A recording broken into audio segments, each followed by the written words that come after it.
Oi, pessoal, tudo bem? Sejam bem-vindos e bem-vindas ao canal. Inscreva-se por aqui, ativando todas as notificações e também deixe seu like e compartilhe o nosso conteúdo. Hoje eu vou falar sobre um assunto espinhoso que muitas pessoas ainda não entendem o que ele quer dizer, que é sobre jejum. Será que Jesus nos pediu para fazermos jejum? Será que jejuar é uma maneira de agradar a Deus? É uma maneira de conquistar as suas bênçãos? Será que isso procede? Será que isso foi ensinado por Jesus de Nazaré? Há pouco tempo atrás, você deve ter tomado conhecimento de uma igreja no Quênia, na África, que levou a óbito dezenas e dezenas de pessoas por incentivá-las a praticar um jejum desordenado, desenfreado, e que acabou levando à morte de várias pessoas, inclusive crianças, adolescentes. Um caso verdadeiramente absurdo, grotesco, patético. E que, é claro, o pastor, o líder daquela igreja, não morreu, porque na maioria das vezes que se há uma pregação esdrúxula, equivocada, exagerada e doentia, os pastores que fazem essas pregações não se dão mal, né? Sempre são as pessoas que ouvem e acreditam nas suas falas é que se dão mal, é que morrem nesse caso mais extremo, ou que se dão mal de outras formas e aquele que fez a pregação não tem o mesmo desfecho. Será que eles realmente acreditam naquilo que pregam? Essa é uma evidência de que não nesses casos mais específicos e que se aplica a vários outros casos. Mas vamos pensar sobre o jejum. Qual é a lógica de uma pessoa passar fome temporariamente para agradar a Deus? Será que essa prática é uma prática cristã mesmo? Será que tem lógica nesse tipo de coisa? Se a gente ler a Bíblia, você vai encontrar o povo de Israel lá no Antigo Testamento praticando jejuns com alguns propósitos específicos. Praticavam jejuns no momento de humilhação pessoal, de humilhação real, no caso dos reis, né, que representavam a nação porque eram reis, era uma monarquia confessional e o rei era considerado representante de Deus diante do povo, né? Na religiosidade judaica, esses jejuns eram praticados e depois, quando nós chegamos no Novo Testamento, de uma maneira cerimonial, de uma maneira que tinha a ver com a forma que eles compreendiam ser a purificação, o preparo para festas religiosas. Mas e no cristianismo? Bom, eu acho que você é cristão, né? E não judeu para seguir o Antigo Testamento, pelo menos nas suas cerimônias e nos seus rituais. No cristianismo, nós temos muito pouca ênfase sobre a questão do jejum. Jesus nunca ordenou e incentivou os seus discípulos a fazerem jejuns de modo consistente, de modo repetitivo, e nós raramente vemos essa temática envolvendo Jesus, né?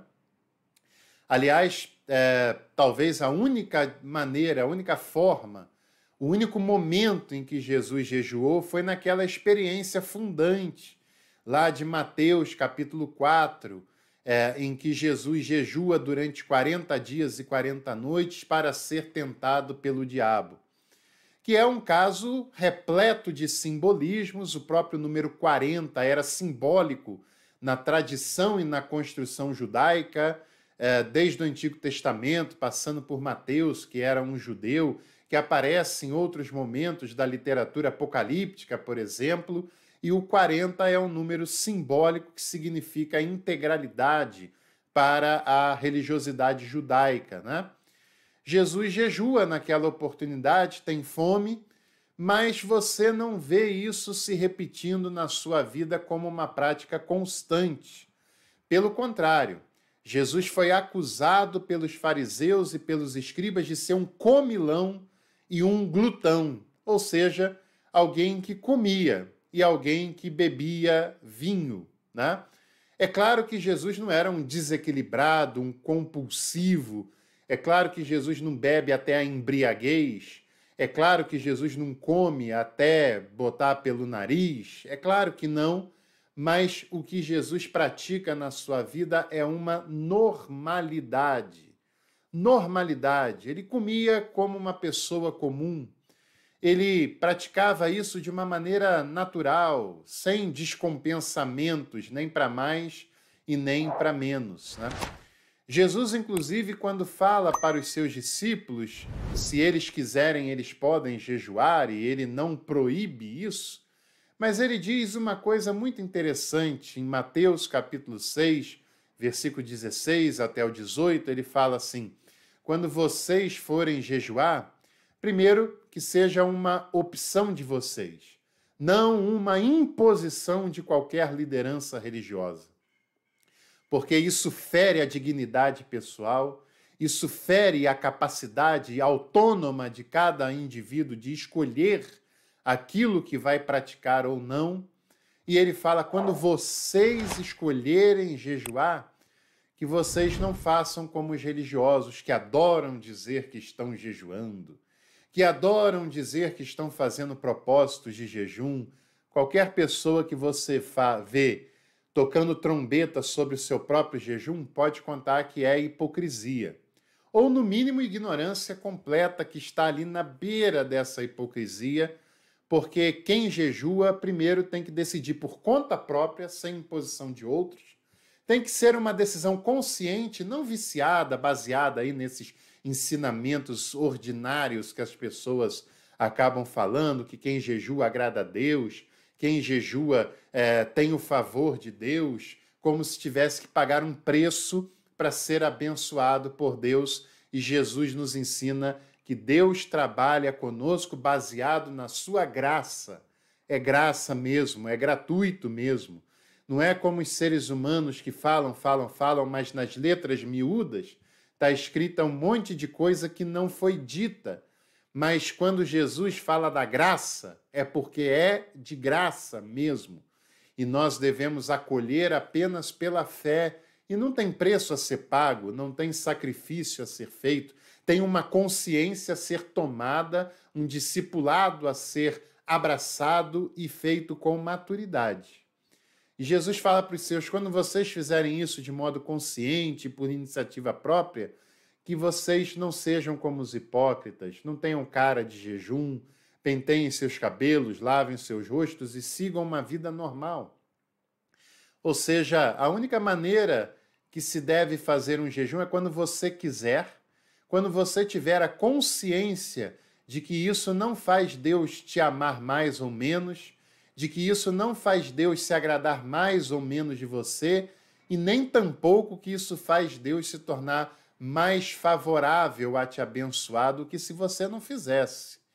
Não seja imaturo a esse ponto, mas faça apenas quando você quiser se dedicar temporariamente a um período de oração, de espiritualidade, de reflexão a Deus, mas isso é temporário e não quer dizer que para você ter espiritualidade, para você refletir, você tem obrigatoriamente que jejuar.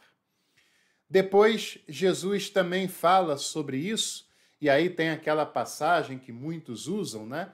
De que Jesus disse que há demônios que só são expulsos com jejum e oração, mas esse texto ele não consta nos manuscritos mais antigos. Ele foi inserido posteriormente, assim como outras passagens. Por isso, na maioria das Bíblias que você lê de modo impresso, essa passagem está entre colchetes, porque foi achado em textos menos antigos do que os mais antigos que nós temos dos evangelhos. Provavelmente escritos e inseridos numa época em que o dualismo platônico gnóstico já tinha influenciado muito do pensamento cristão, ensinando às pessoas que o corpo é algo ruim, é algo pejorativo, que combate contra a alma, que deve ser enaltecida, e nessa mentalidade se entende que o corpo e tudo que o alimenta, como as questões sexuais, como a questão da alimentação, como a questão que diz respeito ao corpo em si, isso deve ser deixado de lado para que o corpo seja combatido, para a alma ser enaltecida. Esse é um pensamento platônico.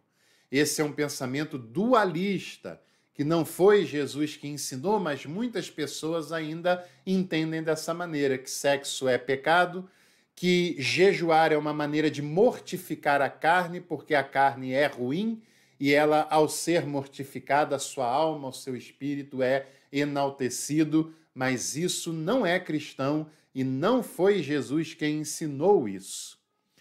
Outra coisa também importante é que quando Jesus é questionado do porquê que os seus discípulos não jejuam, Lucas capítulo 5, Mateus capítulo 2, ou seja, se Jesus é questionado do porquê que os seus discípulos não jejuavam, é sinal que ele nunca enfatizou isso e é sinal que não era uma crença tão comumente praticada pelos seus discípulos e nem por ele.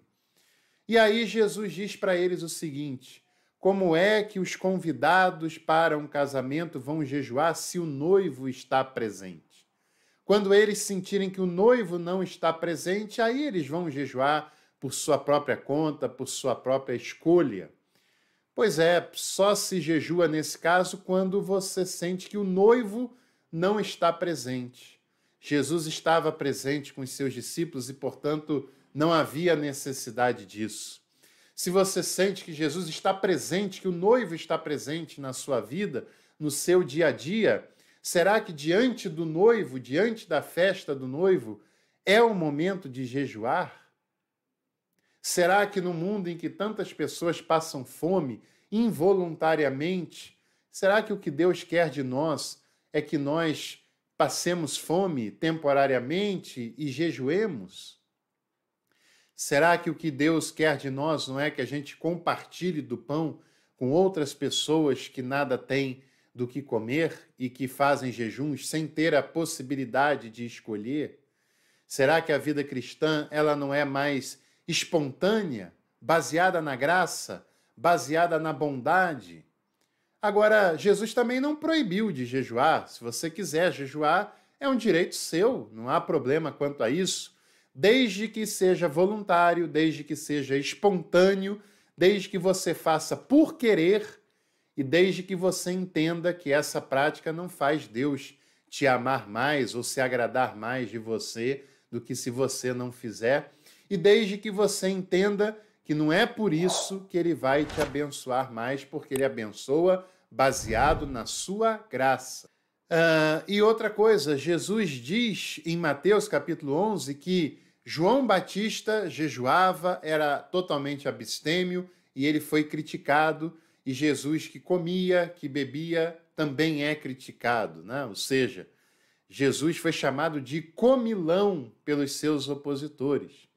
É sinal que essa prática de jejum cerimonial não está tão presente assim nele. E repito, você não encontra nos evangelhos isso sendo uma obrigatoriedade de Jesus repetitiva. Jesus nem enfatiza essa questão. Jesus enfatiza outras questões muito mais importantes para ele, para o seu segmento, e que devem ser feitas de uma maneira muito mais amadurecidas. Por exemplo, Jesus incentiva a gente a orar, a gente a falar com o Pai, a falar no íntimo, a falar de modo que não impressione as pessoas, porque é só você e Deus. Agora, o jejum tem muito pouca ênfase no ministério e na vida de Jesus. Que a gente possa pensar sobre isso, e se você decidir em algum momento por jejuar, saiba, é algo pessoal, é algo íntimo, e é algo para você se dedicar à oração com Deus naquele momento específico, e isso não vai fazer que Deus te abençoe, porque ele já tem o coração predisposto a abençoar os seus, porque ele é abençoador e não pode ser manipulado por qualquer coisa que a gente faça. Nem a oração. A oração é uma manifestação da intimidade com ele. Ele já está disposto a abençoá-lo e o seu amor é pleno. Você não pode fazê-lo amar mais ou amar menos, porque o seu amor é pleno, seu amor é perfeito. Se você gostou desse vídeo, deixe seu like, compartilhe nos seus contatos e venha estudar teologia com a gente. É só clicar no Seja Membro e escolher o plano Café Completo. Em breve eu volto para a gente refletir um pouco mais.